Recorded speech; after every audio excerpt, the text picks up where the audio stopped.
Good evening and welcome to the Gold Goats and Guns Hour here on YouTube and Periscope. It's Monday, April 1st, 2019. No, I'm not going to do an April Fool's joke. Before we get started tonight, we're going to talk about Brexit because we have to talk about Brexit, even though I didn't want to tonight. But given the outcome of today's quote-unquote indicative votes in the House of Parliament, I think it's important that we do discuss Brexit again because we are at that point, at that stage in the process where if you're of the sovereignty bent, which I am, then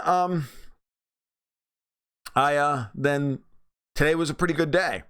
But before we go any farther than that, let's do a little bit of housekeeping. You can find my work over at tomluongo.me. It's where my blog is. You can also buy that work. It's scraped regularly to places like Lou Rockwell and Dollar Collapse and Zero Hedge and the Duran and other places along those lines. You can also follow me on Twitter at TFL1728 when I do get up the gumption to actually tweet. Because, not a big, huge fan of tweeting, but it doesn't hurt to actually do so.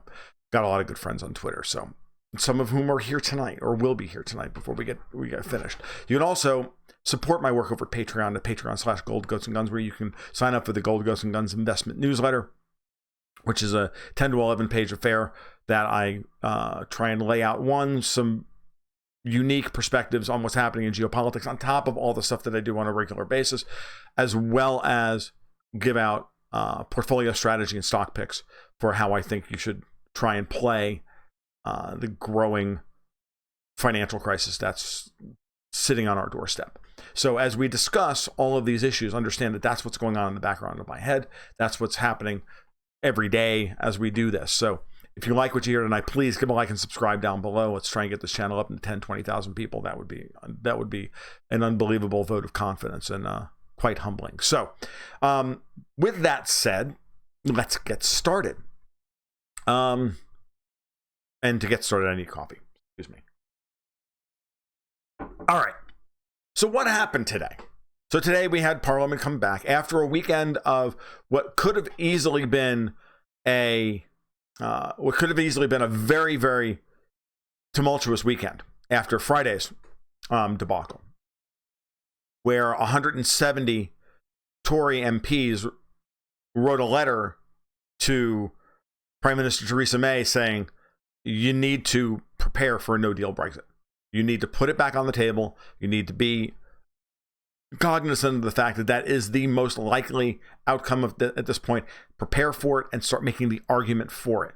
And that was a significant number. It was far larger than we thought in the past. Also, we talked on Friday night how former Attorney General Dominic Grieve from Beaconsfield lost a no confidence vote of his local Tory party. Shouted down. I saw a video of this. Was actively shouted down by people while he tried to defend himself and his conspiring with the French government to betray Brexit.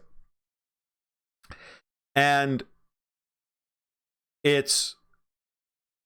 going to see more of that as we go on. So what happened today is, and it's good to see people from Periscope actually here tonight because Periscope routinely locks me out of my own account for some reason.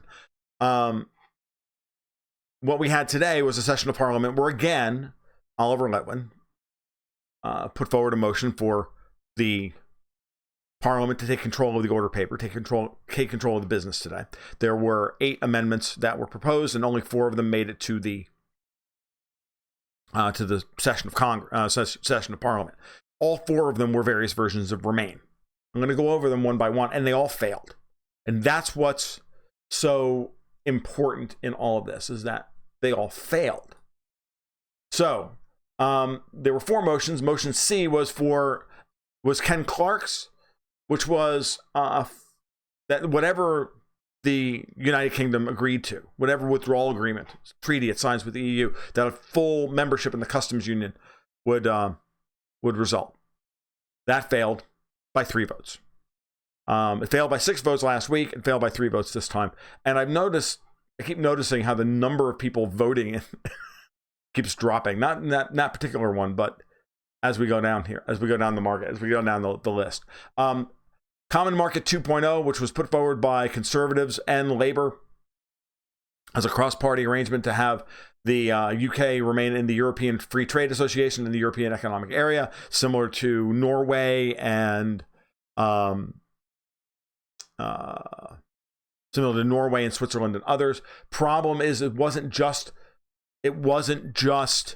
that. It was also being not only just in the common market, but also in the customs union as well, which effectively is no Brexit for all intents and purposes. And as much as people tried to, I saw some friends of mine, try to sell me on this with an article by The Spectator this afternoon. The great Peter Spengler was trying to argue to me this afternoon, saying that if you don't understand customs union 2.0 or common market 2.0, then you don't understand why that's the best Brexit option. Well, it's certainly the best Brexit option for Germany.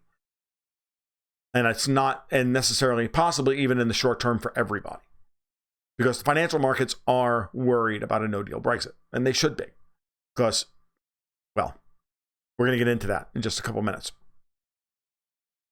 So, that failed as well, and that failed by 20 votes.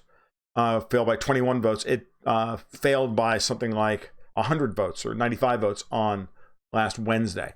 The last one, the third one, was a confirmatory public vote of whatever they passed would have to go through a confirmatory public vote, so some version of a second referendum. Of course, the other option would be at the discretion of the European Election Committee, which is exactly what Tony Blair and the rest of them and the EU want, which is that they'll put only these options on the table. And the options will be, well, whatever Parliament agreed to, or remain. So it'll be remain or remain. Hey, how about we remain? The British people aren't buying any of this.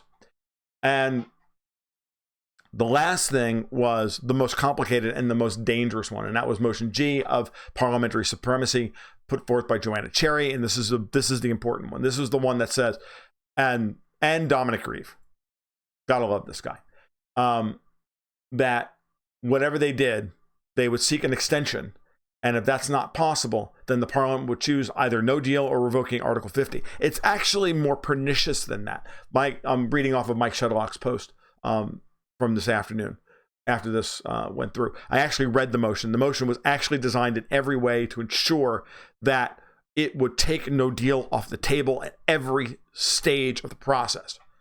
That if this happened, then this, and then this happened, then this, and this happened, this, then there would be either no deal or revoke article. It would be either no Brexit or it would either be take no deal off the table or revoke Article 50.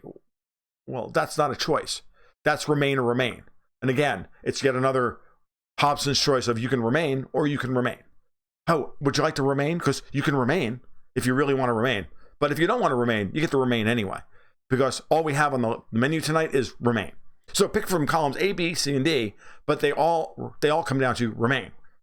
And none of that is what the British people voted for. Don't argue, don't listen to what you hear, because the truth of the matter is, and I keep listening daily to various call-in shows and whatnot, and you can hear the anger in people's voices. They're like, this is nonsense. We understood the very real possibility of there being no agreement. And if necessary, there will be no agreement. They certainly didn't sign up. They certainly didn't expect. And the big thing about all of these is that Labour signed up today and backed free movement of people, which is the point that Nigel Farage was banging on about on his radio show this afternoon, which was expressly against their manifesto and expressly against Labour and Labour's policies for years. It's one of the few things that Remainers, that Tories and UKIP and Labour agreed upon, which was to end free movement of people because it was destroying the working class in Britain. So, but Jeremy Corbyn sold that out today as well, and tactically probably lost most of the north of England. I keep saying over and over and over again. So what happened today? The same thing that happened on Wednesday. Parliament took control of the process and then voted everything down. So at the end of the day, and then after that, Nick Bowles, Conservative, walked out and left the Tory party. Well, that's nice. Notice how he, just like everybody else in the independence group, left their party and then hasn't announced that they would stand for a by-election. to confirm that they confirm that that the constituency still wants to represent them, which is what always normally happens. Okay? It's so blatant that these people are trying to stop Brexit. It's unbelievable. And it's sad. Earlier, during my rant, Rick Farmer popped in and said, Brexit reminds me of watching a used car salesman wear down a mark. Pretty much. That's pretty much what this comes down to. Every day, no, really, you need to buy this. No, really, this is the car you want to buy. But I don't want to buy that car. No, really, you want to buy this car. And they won't take no for an answer.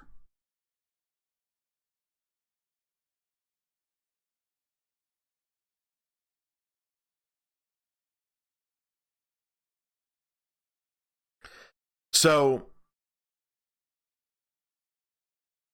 Chad McLeod says, it's amazing how the political elite can essentially make the argument that the people are too stupid to know what they're voting for while keeping a straight face. I know. It's one of the fundamental fallacies of representative government, of course, that, well, we're going to elect this person to represent us, and that person will be the best and the brightest among us. And these people honestly believe that they won some beauty contest. And they rose to the top of the heap of a nest of vipers, otherwise known as a political party. And then that confers some kind of philosopher king status on them when their constituents are telling them no.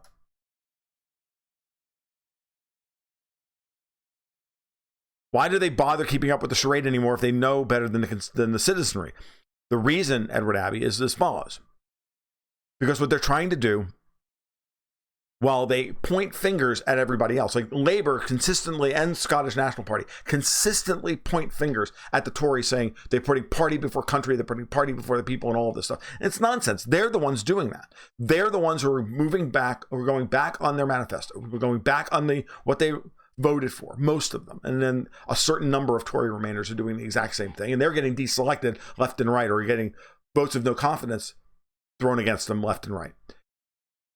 They're doing this because they are trying to win a general election. They're trying to position themselves as the people who didn't ruin Brexit, that it was the Tories' fault, that Brexit, this whole thing, if you're angry about Brexit, it's because of the Tories. And they're trying to make the argument to people that the referendum was won fraudulent and rife with, now it's like, now they have their own version of Russiagate. Now it's rife with Russian money. It's so sad watching these people actually play this scenario out. You see it on Twitter, you see it all over the place, and it's sad. And moreover, they just keep saying the same tired shtick that, well, you didn't know what you were voting for, and we don't know what, it'll be catastrophic. We can't do this, and I can't, and my good conscience won't allow me to do it. And blah, blah. It's all kabuki theater. It's all bullshit. Nick Bowles walking away today from the Tory party, he knew his thing was going to fail. He knew that motion was going to fail. And so him walking out and saying, I can't deal with the extremists anymore. Yell at the friggin' Labour people who refuse to pop across the friggin' aisle to you. You walk away from the Conservatives when Labour was just as culpable for your amendment failing or your motion failing? Are you kidding? It's kabuki theater. He was going to do it anyway because he knows there's no home for him anymore. So so to save his political career, he's making the big grandstand saying, I care for the people and I'm not going to be a member of this Tory mess, because he really does feel like the Tories are going to implode, and he wants to put himself in the best position to try and get reelected. Got news for you. If the 170 MPs finally convince Theresa May that no deal is the best option for everybody, which is so obvious that it is. It's so obvious that if the Tories wanted to win in a general election walk, they would hold their freaking feet they would hold their water, hold everybody's feet to the fire, expose as many of the traitors as possible, go for a no deal on April 12th, hold a general election right after that, and they would win in a walk. They would have delivered on their manifesto. They would have delivered in every way. The only reason that this is not happening is because Theresa May is wedded to try to create Brexit in name only. And she's the worst used car salesman I've ever seen. Oh, they're absolutely all related to Alinsky, Stan Minchow, in every way. They're all accusing each other of doing exactly what they're doing. It's the most ridiculous bunch of feckless twats I've ever seen. Oh, by the way, not safe for work or children. Just saying. Tories have always been party first, but so is Labor. So Stoyanovich reminds us that it's all typical of EU tactics to get what it wants. To get what it wants, because exactly what the EU is doing here is pushing on a parliament that's deeply divided, understands the factions, and knows exactly how to push these buttons in such a way as to splinter everything and make the parliament look like the problem.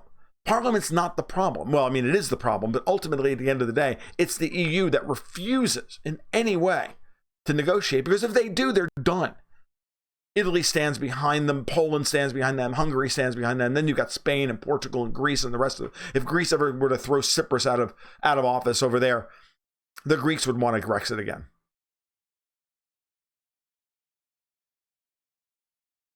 So, we've said it on this channel before. We'll say it again. We'll continue to say it. If you thought they were going to give you your country back, like, willingly because you showed up and you ticked the box, you're kind of dumb.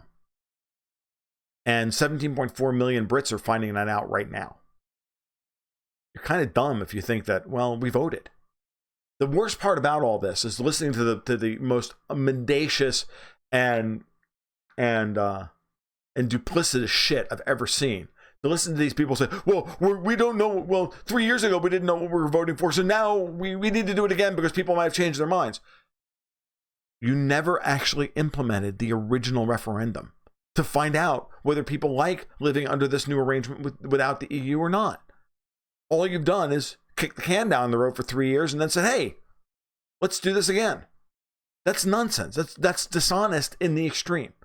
It's the most dishonest thing I've ever heard.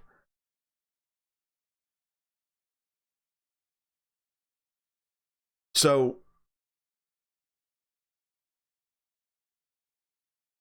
and that's a point that's not made on a regular basis. It's like, look, we haven't actually implemented that which the electorate voted for. Could we actually do that?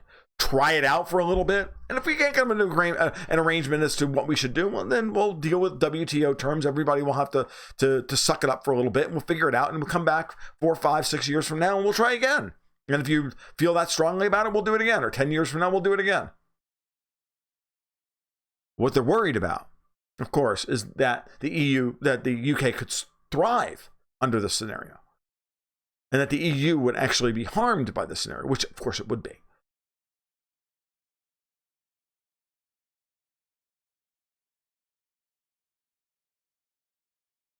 Yeah, I didn't see the Tweety Bird tells us that the Duran guys ran footage of Nigel Farage a couple days ago slicing and dicing Verhofstadt at Strasbourg. I didn't actually see it. I might have, maybe it's the same one I've seen previously, because he goes after Verhofstadt all the time. It's pretty fun. So, when we watched how this is playing out, it's really quite sad, because Parliament twice now has tried to take control of the process and failed miserably for their own political aspirations, their own internecine squabbling, and all of it. It's insane.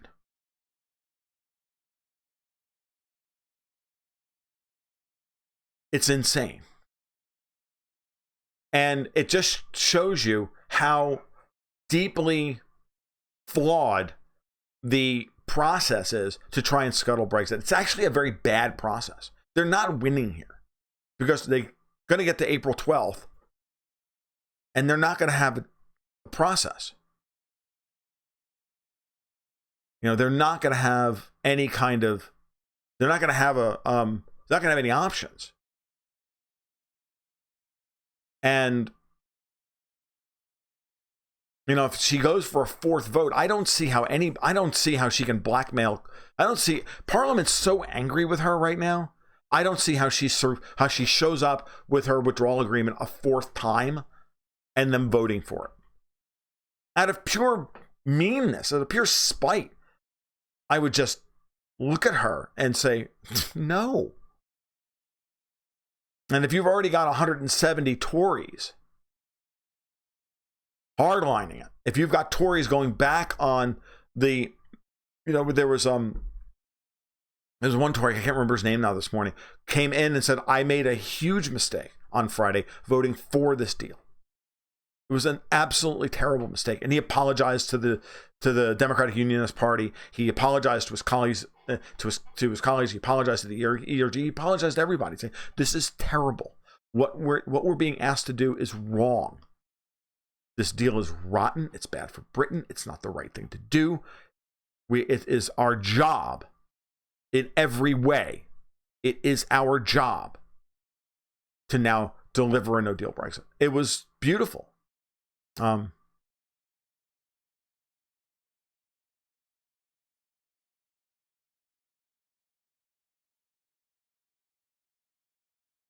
Merkel must have something good on May.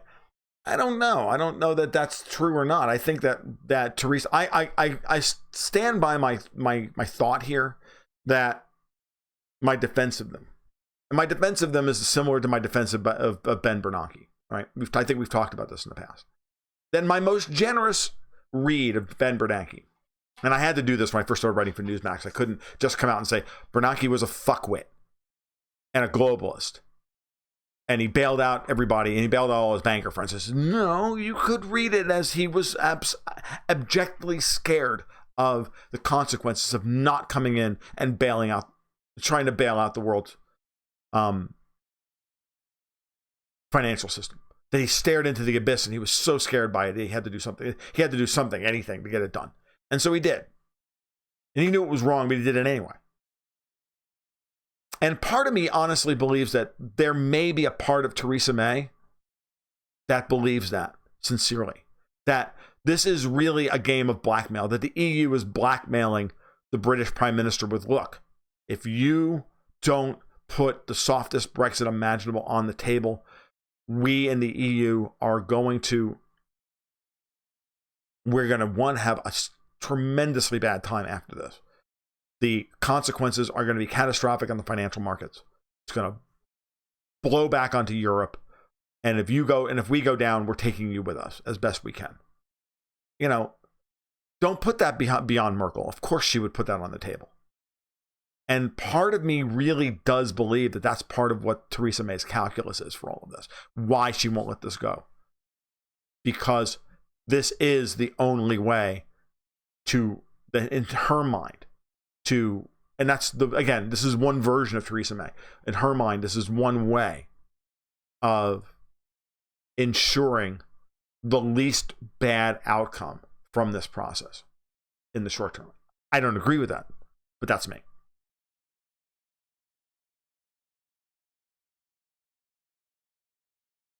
So, Focus Farm Arabian says, heard on NPR today, Bolton telling the UK to hurry up and Brexit so they can create a wonderful trade deal with the USA, the way Trump treats vassals. Now, we'll see. I'm sure that Trump would give the UK a very solid trade deal. So, Mike Bernard reminds us that it seems to me that apparent incompetence, in quotes, and dysfunction of governments worldwide in the last 20 years or so has completely gone off the rails. We see, and it seems to be in a state of acceleration. You're absolutely right, Mike. Never fails to have a great insight as to what's going on. They're not incompetent. They're feckless. They're self-centered, they're narcissistic, and they're opportunistic. And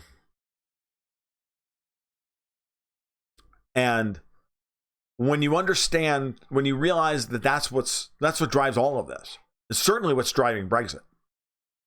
These people are trying to figure out a way to sabotage Brexit without being blamed for it. It's why they keep voting all this stuff down, because they know damn well that none of these options are what the people actually want, that the people would be they would, for the most part, look, there will be 25% of Brits who will be frothing at the mouth, angry and and inconsolable if a no deal Brexit happens. No matter what happens. Doesn't matter, the price of Italian wines could drop like a rock. But, if they're inconvenienced in any way by a no deal Brexit, they will scream bloody murder at the Tories for the rest of their lives. Got news for you. Those people, doesn't matter what you do, you're not going to make them happy. They're pissed off that they even had to waste 2.5 years on Brexit in the first place. So it doesn't matter. You can't do anything about them. And they're losers. They're no different than the 25% of Americans who believe that Donald Trump was a traitor and pissed on a hotel bed that Michelle Obama slept in Moscow. It's fucking nonsense. It's who they are. Their solipsism and their delusion is off the charts, and is what it is. And parliamentarians, MPs, should not be listening to these people in any way, manner, shape, or form. But if they agree with them, then they, like everything else, people can convince themselves of anything that they want to be convinced of. And so they can be convinced that the world, will end tomorrow if the UK walks away from the EU on WTO terms, which is bullshit because they will immediately invoke GATT 24, Article 24 of the GATT Treaty. And that'll be that. And then they'll have to sit down and actually negotiate a real trade deal, a real relationship at that point, if they want something better than WTO terms. What the Remainers refuse to understand is that once Britain leaves on a hard Brexit away from the EU, since they're so important to the EU will have to climb down on its tariff regime. It's not they're the fifth largest economy in the world. Okay? They have plenty of leverage in this negotiation and plenty of leverage in this scenario. The EU gets away with what they get away with because they get a free fucking pass on all of this shit. The US pays for most of their externalities, for fuck's sake. The UK transfers in hundreds of billions of dollars in every year. And Germany continues to finance its trade surplus on Italy's credit card. The whole thing is a complete fucking nightmare in every conceivable way.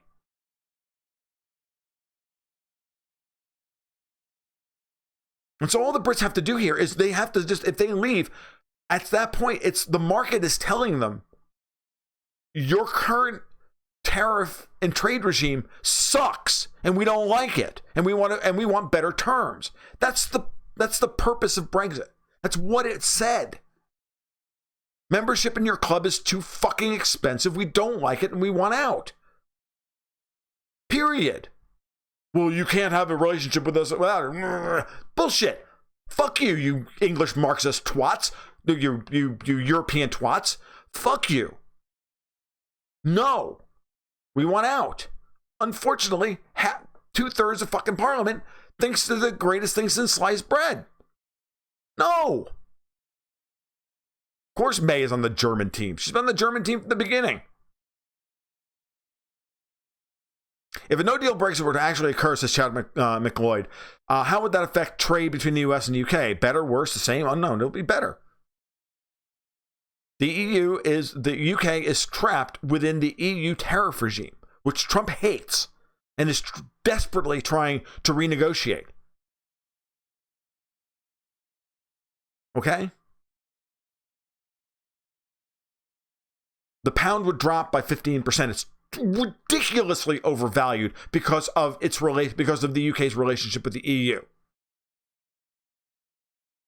Ridiculously overvalued. The pound should be $1.10, $1.15, $1.20. Okay? We've already seen over the last 3 years the pound moving down from $1.50 into the $1.30 range, that we've seen a ridiculous amount of record levels of foreign direct investment and tourism and all of that stuff. With the pound coming down British labor becomes more competitive on the open market, relative to the open market. It's the same argument as to why Italy needs to leave the EU. It's why Portugal and Greece and Spain and everybody else, all of their currencies that they're currently using are overvalued relative to the open market, relative to the rest of the world.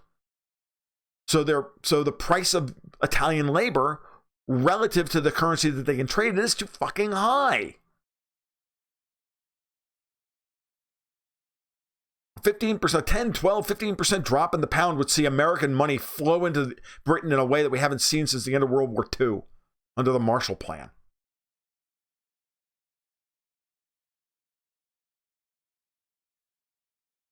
Are we simply electing too many psychopaths? Well, by definition, the whole process is a self-selecting process for psychopaths.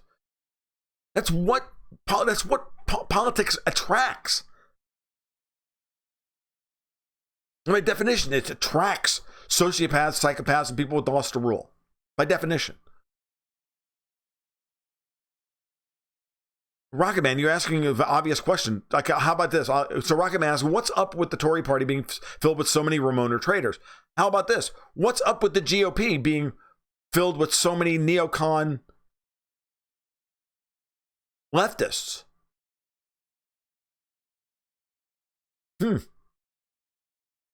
It's a big club and we ain't in it. Same problem over in Britain is happening over here. I forgot childless. Well, yeah, they're all childless. Mark Malone. It's the ultimate irony that I get my best Brexit news from an American. It's because this American spends anywhere from 4 to 5 hours a day trying to figure out what the fuck's going on. And by doing so, I can have some amount of objectivity in all of this and see it from a different perspective. But really, no. I mean, if I were British, I'd be. If I were living in the UK, if I were a citizen of the UK, I'd be more Leave than Nigel Farage, because I'm an anarcho-libertarian. The EU is anathema to every. I wouldn't actually. Here's the gig. If I was born British, I would have fucking left the minute they moved into.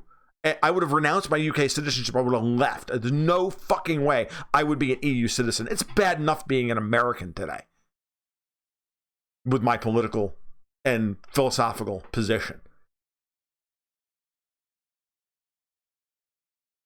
Couldn't do it. Ridiculous.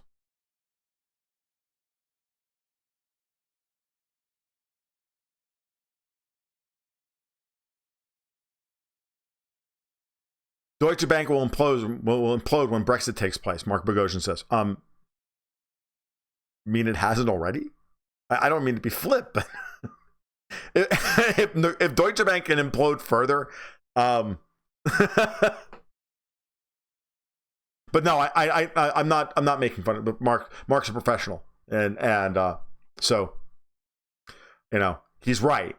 That's what they're fearing. They fear the comeuppance. They fear the contagion effect of the reorganization of global capital and all the exchange rates and everything else if a no-deal Brexit were to occur. That's what they won't say. When they say, oh, it'll be horrible, GDP will drop. Fuck GDP. No, we don't want to do this. We don't want to do this because it would destroy German banks. There's a problem with that argument.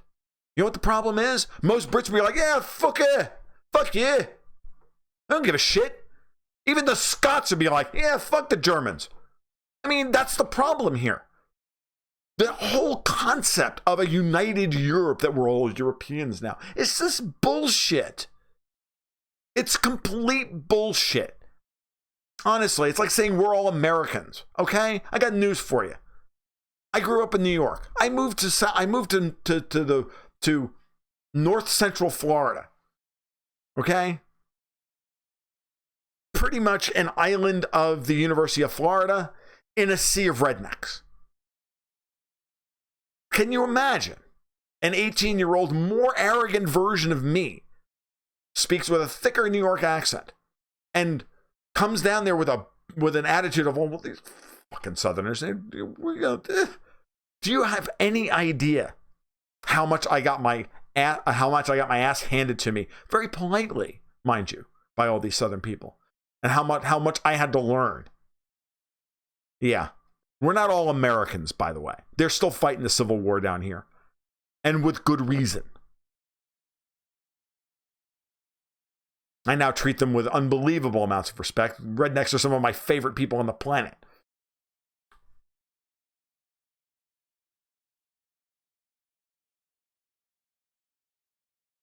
Infinite Wisdom quotes links on my of the zero hedge version of my article. Can the EU survive its own censorship? Do you mean thumbs down to that argument, or what? Or is it? I don't know. All right.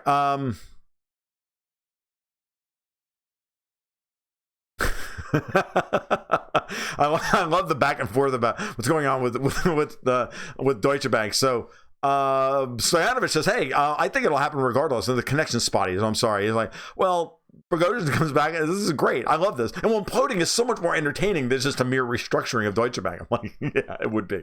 I can't wait to order an Aston Martin when the pound breaks. Tim Cutler. There you go.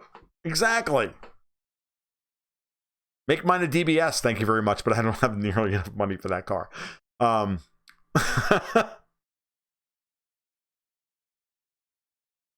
Andreas Walsh, yes, the system attracts psychopaths. And remember, I've talked about this many times in the past. Go if you don't understand what I'm talking about.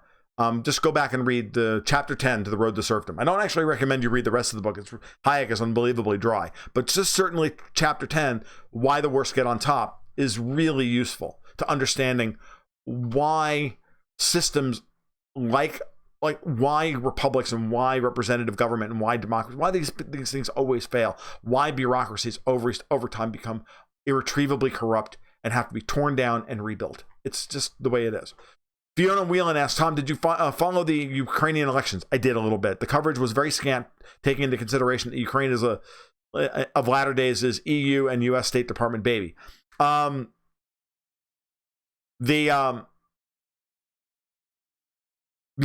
actually a really good article I read on Ukraine today. I think it was over at RT, explaining. I think it was RT. It might have been Sputnik. It was an opinion piece. How Zelensky, the comedian who plays the Ukrainian president on TV, he won.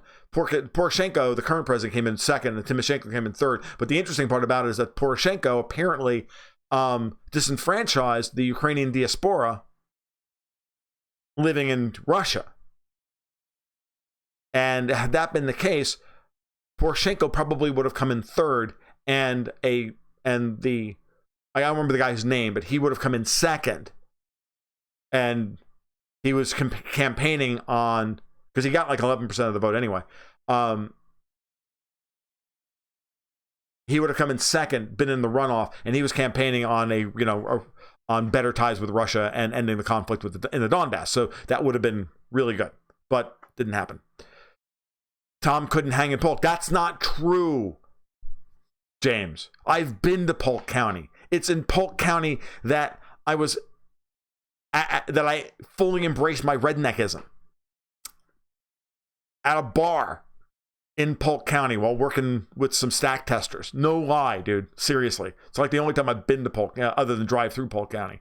Spent 2 days down there doing chloride titrations in a friggin' van with a bunch of Southern Florida stack testers. It was great. Had a great time. That's where I finally looked at the one guy and he was like, "You fucking Yankee." I was like, dude, Lincoln was a tyrant.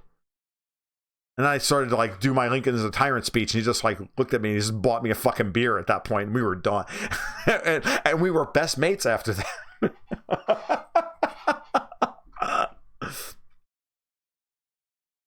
Funbank says, late to the party, fury here in the UK is building very nicely. The politicians are scared shitless of having an election because they know most will be out of a job the moment we get the chance. Exactly. On both sides of the aisle, both the Labour and the Tory MPs are scared to death of what's happening. And that's the part that they couldn't get done. I've always been of the opinion that Theresa May called her general election to throw it so that Labour could take over and then slowly but surely grind out Brexit. Right? And Yeah, Corbyn would have taken over, but I don't believe for a second that Jeremy Corbyn would have been allowed anywhere near the prime ministership had Labour actually won that general election. I think she ran one of the most unbelievably bad campaigns of all time. And so,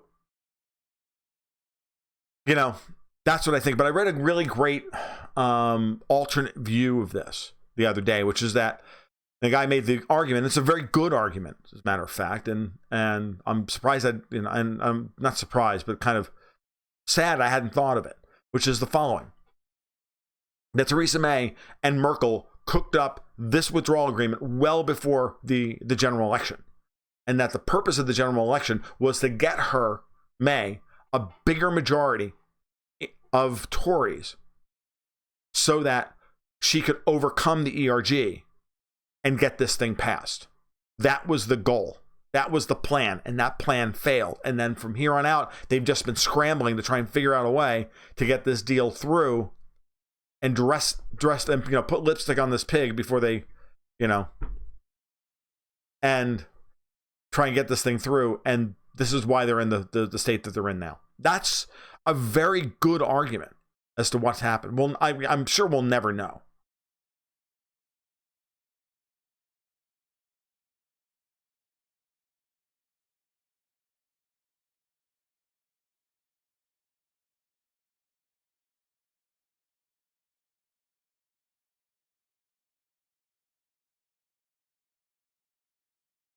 What's the comedian's platform policy? He doesn't have much of a platform.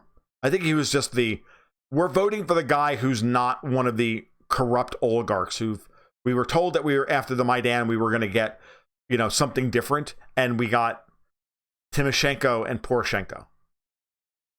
Woo.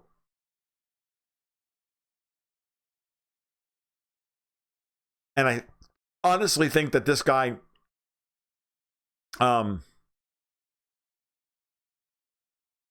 ran a campaign simply, he was the fuck, let's put this guy in charge. He can't be any worse than the other assholes.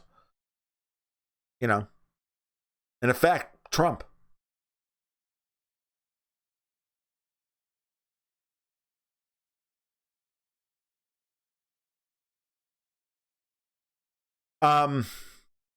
One of the things, so Fun Fang brings up the idea that this is out of order out of chaos. I think that they are in the process of destroying both parties. I agree.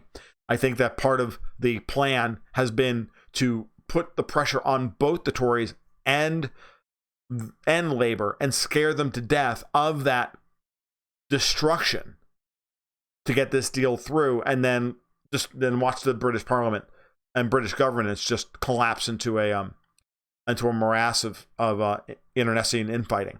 Moreover, by doing this, the EU is trying to make themselves look like the ones who are good, have good governance, right? So they're not, yelling and screaming. They're not changing they're putting up the strong facade, the strong front. They're putting up the Wizard of Oz front, that we are all powerful and we are in control and we know what's best for everybody and yada, yada, yada. That's what they're doing. While the Brits fall onto each other and are knifing each other in the back left and right. And this is the kind of thing. Merkel's really good at this. I'll give her credit. And this is the kind of thing that needs to be resisted. And unfortunately, too many of the British MPs are too fucking stupid to see what's happening, or willfully ignorant and willfully blind to it. But I think that enough of the Tories are beginning to understand what the stakes truly are here and what's happening.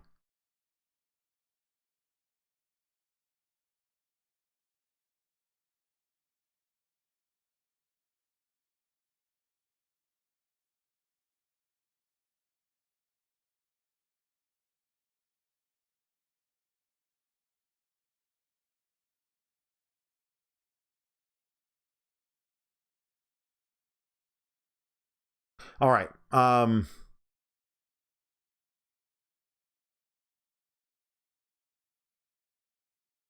Huh. Interesting. You guys have like engaged France. I think that's funny. Well, I'm not engaging France tonight at all. So, all right. Comments, questions, more Brexit, less Brexit. Remember that when I'm watching what's happening here, what did I tell you last week? We've had a pushback in the markets today. Were very interesting because, well, gold was up and down, mostly flat at the end of the day. It was choppy and kind of flat. U.S. Treasuries sold off a little bit, and we got a massive move in the Dow. And I told you that this is kind of thing that was happening here while we're watching the pound and the euro.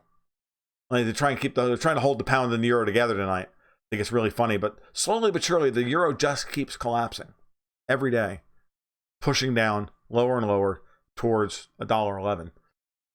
So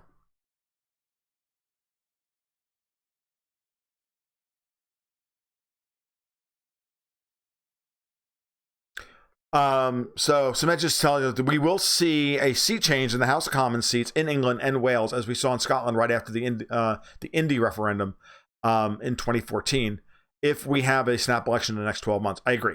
Now, how much will actually change? I don't know. Because again, when you have a first past the post system, majoritarian voting leads to two-party systems.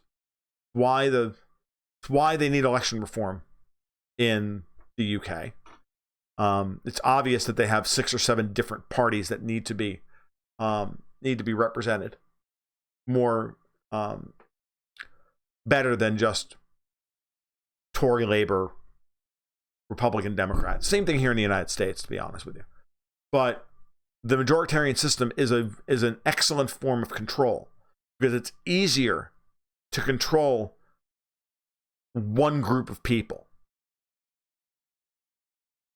Okay, and especially it's easy to control conservatives who tend to be more conscientious, score higher on, and we're talking now personality, pillars of personality, tend to score higher in conscientiousness, and therefore are almost always willing to hold their nose and do what everybody thinks is best for the country, even though they know it's a bad idea.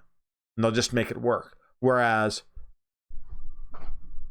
leftists just fall in and say, I'm right, fuck you, this is what we're doing, and we're not, and they don't move because they can't compromise. They don't know how to compromise. People who are high in openness are just incapable of and forget the fact. Then you get high in openness and high in anxiety, and then you get British female MPs.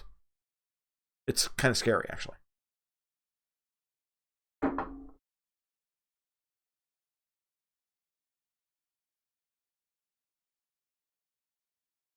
I know there was a 2011 referendum to introduce, some kind of proportional representation. I know it didn't work.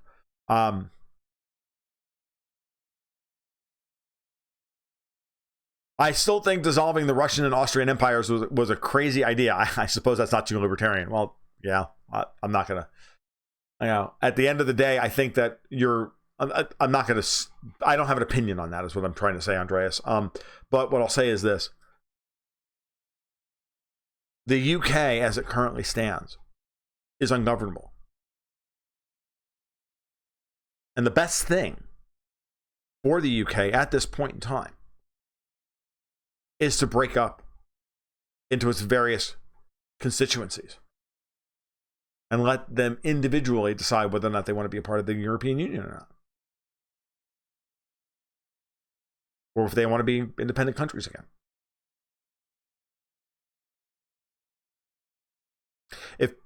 If and this is the point, Rocket Man, you're correct. If Britain had a proportional representation by the 2015 general election, UKIP would have been the third largest party in Parliament. They would have easily had 14 to 16% of the seats, and Brexit would have happened. And actually, an interesting part about it is I don't think Brexit would have happened then.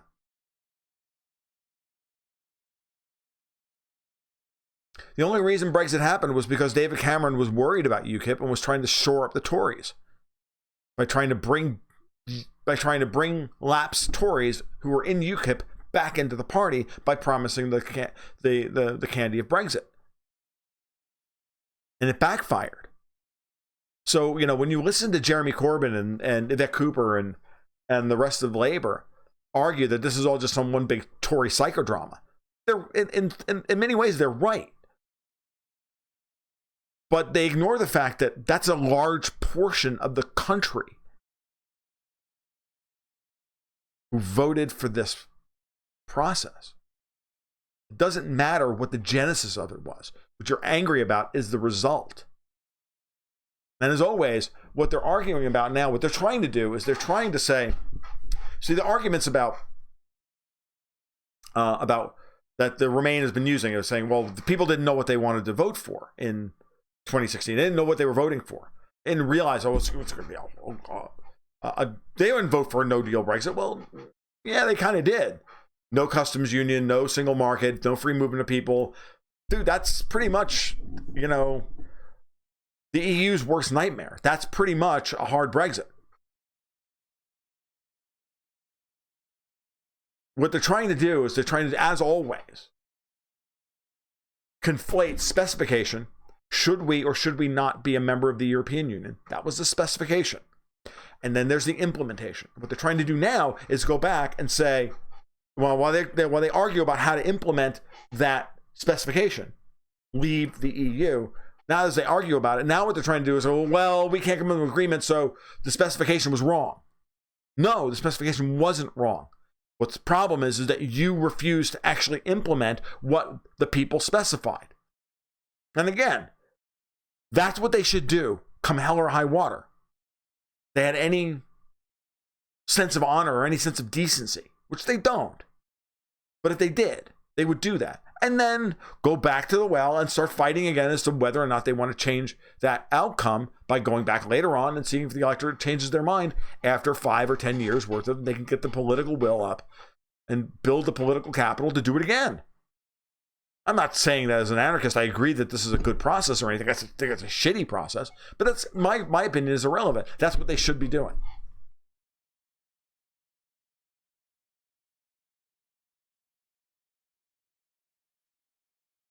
Yeah, tangent. Of course, Cameron never wanted Brexit to pass.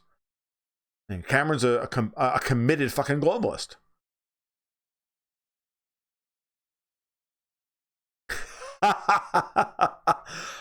Crazy question, yes, because you're usually good at those, Rocket Man. If when the U.S. dissolves, would you run for president of Florida? Not on a bet, dude. No way. Mm-mm. Hi, Akaten. Good evening. Glad you could make it. Glad you could join us this evening. I don't think I've ever seen you comment here before, so thank you.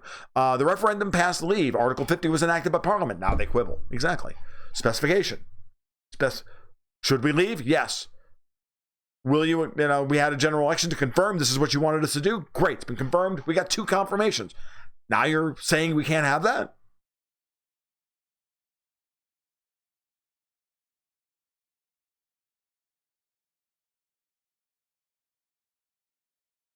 Oh, if UKIP was a power, we would have already left. No question about it. The bribery that goes on here for votes are as good as anything your lobbying does. That may be correct. I'm just worried that if UKIP had actually been in Parliament, that Cameron would have never called the referendum in the first place. I don't know how he would have gotten that together. Right? What UKIP and the SNP were certainly not going to get together and go, yeah, let's go for twin independence referendums. Yeah, that's not happening. Not with Ian Blackford in charge. So,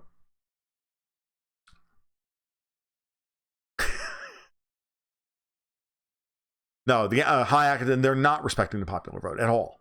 They've been paid not to.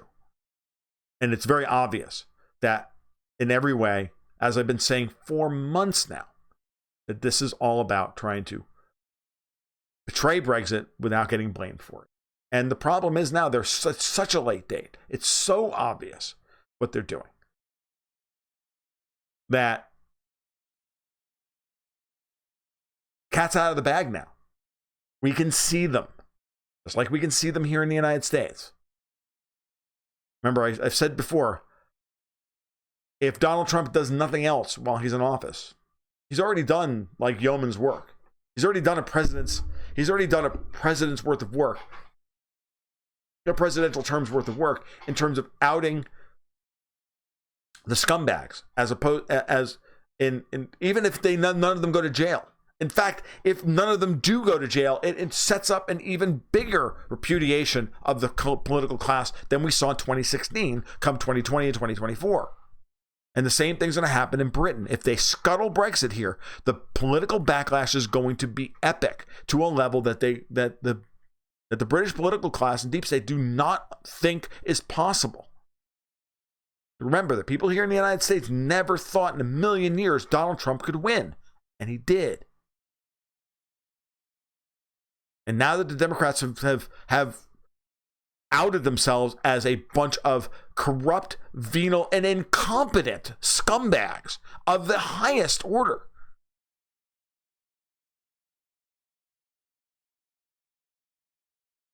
I don't see how Trump loses at this point.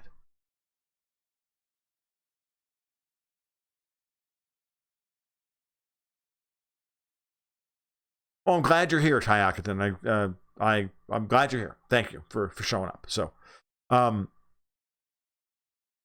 democracy is in terrible shape. Not that democracy is a particularly good form of government, mind you, right?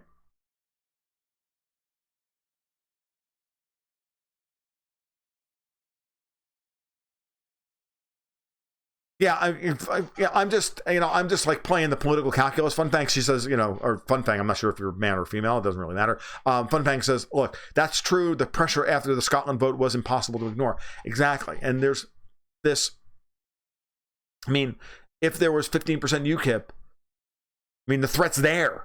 It's not trying to keep the Tories in power. It's at that point, you're not going to get them back by offering up a Brexit referendum. All you're going to do is feed UKIP, who will then have, a voice in Parliament to say, yeah, we want out, damn it, more out, more out from EU, bad, EU bad, blue flag bad, yeah, come on, all of that stuff. Drunk man bad, but in 2015 there was no, or 2014 there was no Juncker. Trump is one of the scumbags. Go on to Israel, war, sanctions threatened. I'm not saying he's not. He is.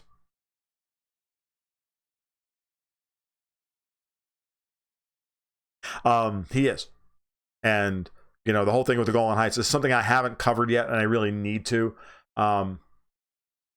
Been busy with all this other stuff and getting the newsletter together, and I have to do something with it. So, Mike Bernard says, and I'm going to love this, I'm running in 2020. I'm going to register as a Democrat, run as a Republican, but identify as an anarcho-libertarian. You'll get 2% of the vote. But, if you were in my district, I'd vote for you. I mean, I don't normally like to encourage them by voting, but I'd vote for you, Mike.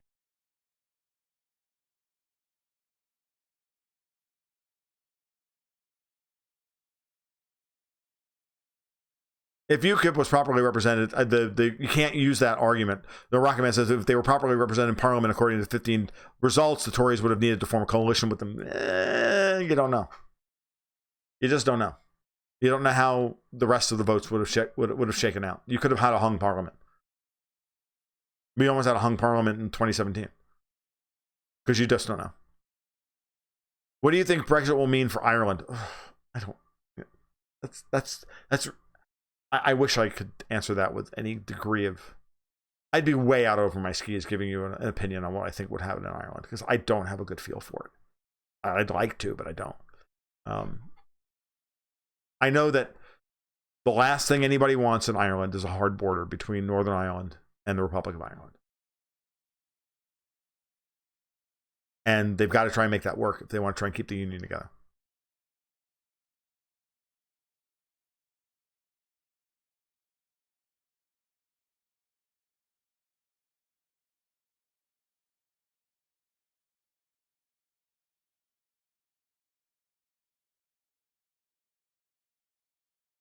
So I can't give you a comment on it. So I'm reading some of the other comments to see if I can pull something out of here that's really good. So remember that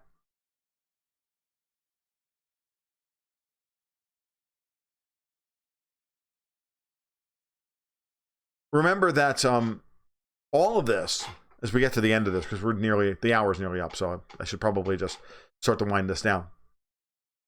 at the end of this looms that potential for a complete crash of the global financial system, which is the thing that is got everybody as scared as possible. So, so you know, it is the thing that some MPs have been blackmailed with. They've been so gaslit on this, and they don't want to go back to their constituents and say, "Look, you don't understand what will happen if we do this," and because they don't want to do that, and you know, again, because at the end of the day, what are they going to say? Well, it'll be bad for Germany. Well, then that will be bad for us, and then it'll be bad for the United States, and there will be a global catastrophe. Well, it's going to be a global catastrophe anyway, guys. So you can't stop that. So you should do what's best for Britain, and in the long run, making Britain more investable by severing as many ties as possible with the EU. That's the best path.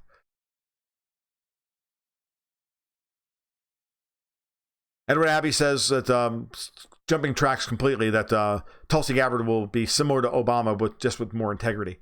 You may be right. I don't know. I think she does have a lot more integrity than Obama, but like everything else, you know,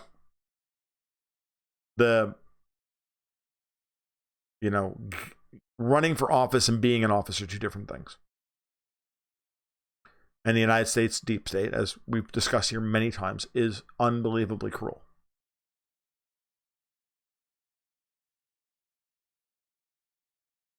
Communism is the opposite of inevitable. The collapse of any form of communism is absolutely inevitable. We're watching it right now. So,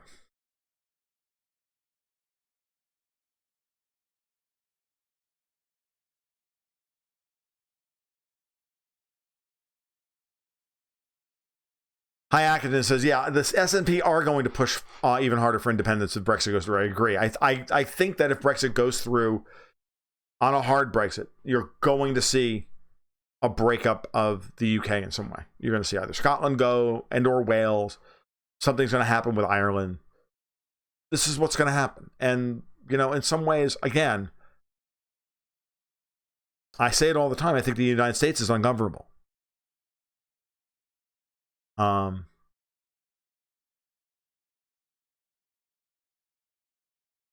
news for you. I don't think Germany is governable in its current state. I may be wrong about that.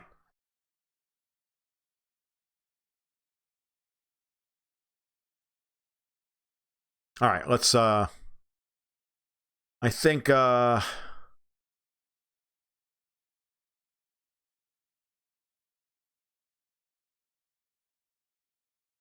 some really interesting stuff's coming out of the chat, but at this point, none of which is stuff that I actually want to cover anymore. So this looks like a show. Been doing this for an hour and 3 minutes. Looks good. Yeah. Tomorrow I'll try and get a live stream out tomorrow afternoon on something. Probably either Golan Heights or more Brexit talk or something else. We'll see. Turkish elections were also very interesting over the weekend.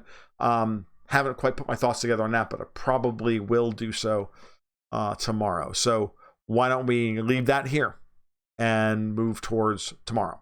So you guys have a great evening. We'll do this again Friday night at 8:30. We do this every Monday night at 8 o'clock.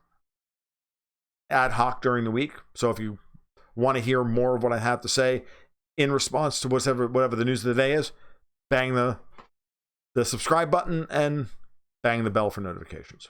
It would all be good. And as always, keep your stick on the ice.